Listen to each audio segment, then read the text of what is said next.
René Guénon, Les états multiples de l'être. Chapitre 12. Les deux chaos.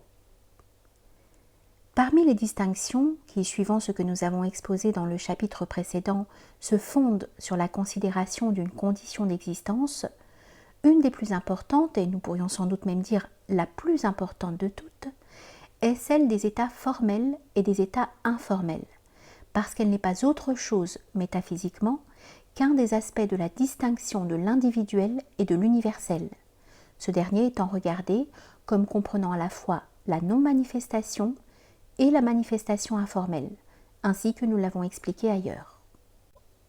En effet, la forme est une condition particulière de certains modes de la manifestation, et c'est à ce titre qu'elle est notamment une des conditions de l'existence dans l'état humain.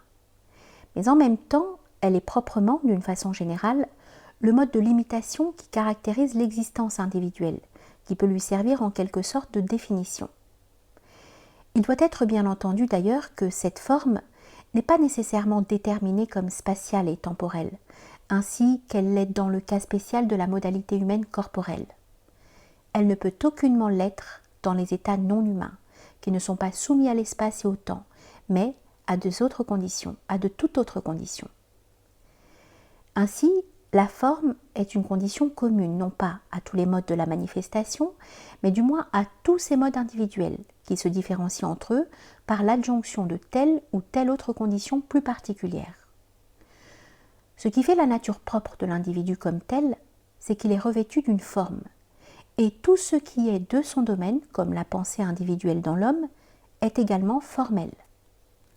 La distinction que nous venons de rappeler est donc au fond celle des états individuels et des états non individuels ou supra-individuels, les premiers comprenant dans leur ensemble toutes les possibilités formelles et les seconds toutes les possibilités informelles.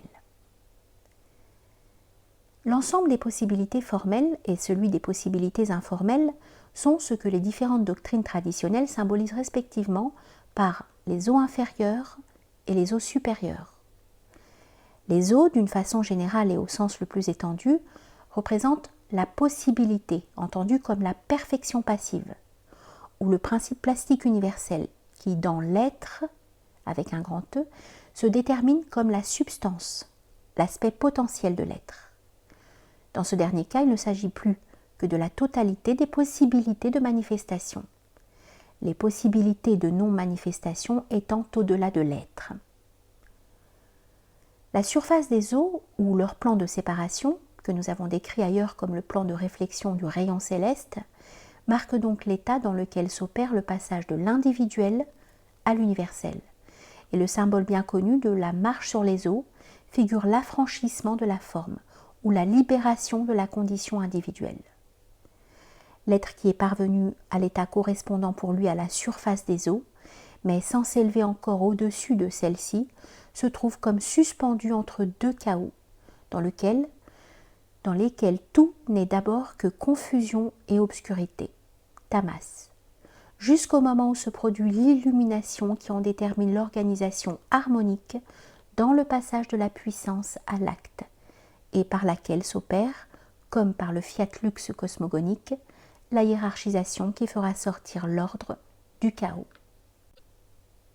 Cette considération des deux chaos, correspondant au formel et à l'informel, est indispensable pour la compréhension d'un grand nombre de figurations symboliques et traditionnelles.